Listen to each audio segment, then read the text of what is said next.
حضرت عائشہ رضی اللہ تعالی عنہا فرماتی ہیں ہم رسول اللہ صلی اللہ علیہ وآلہ وسلم کے ساتھ حج کے لیے اس طرح نکلے کہ ہماری زبانوں پر حج کے علاوہ اور کوئی ذکر ہی نہ تھا۔ جب ہم مقام صرف پہنچے مجھے حیض آ گیا۔ اس غم میں رو رہی تھی کہ نبی صلی اللہ علیہ وآلہ وسلم تشریف لائے۔ آپ نے پوچھا کیوں رو رہی ہو؟ میں نے کہا کاش میں اس سال حج کا ارادہ نہ ہی کرتی۔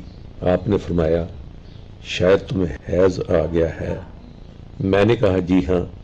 آپ نے فرمایا یہ چیز تو اللہ تعالیٰ نے آدم کی بیٹیوں کے ساتھ مقرر کر دی ہے، اس لیے تم جب تک پاک نہ ہو جاؤ طواف بیت اللہ کے علاوہ حاجیوں کی طرح تمام کام انجام دو۔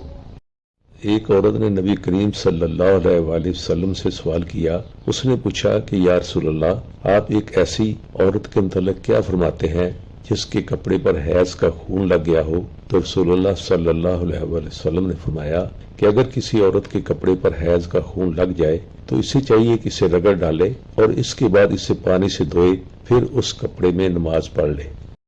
ابو حبیش کی بیٹی فاطمہ رسول اللہ صلی اللہ علیہ وآلہ وسلم کی خدمت میں حاضر ہوئی اور اس نے کہا میں ایک ایسی عورت ہوں جس سے استحاضہ کی بیماری ہے، اس لیے میں پاک ہی نہیں رہتی، تو کیا میں نماز چھوڑ دوں؟ آپ صلی اللہ علیہ وآلہ وسلم نے فرمایا نہیں، یہ ایک رگ کا خون ہے، حیض نہیں ہے، تو جب تجھے حیض آئے تو نماز چھوڑ دے اور جب یہ دن گزر جائیں تو اپنے بدن اور کپڑے سے خون کو دھو ڈال، پھر نماز پڑھ۔ شام کہتے ہیں کہ میرے باپ اربا نے کہا حضور نے یہ بھی فرمایا کہ پھر ہر نماز کے لیے وضو کر یہاں تک وہی حیض کا وقت پھر آ جائے۔ ویڈیو کو لائک اور شیئر کر دیں اور چینل کو سبسکرائب بھی لازمی کر لیں۔ جزاک اللہ خیر۔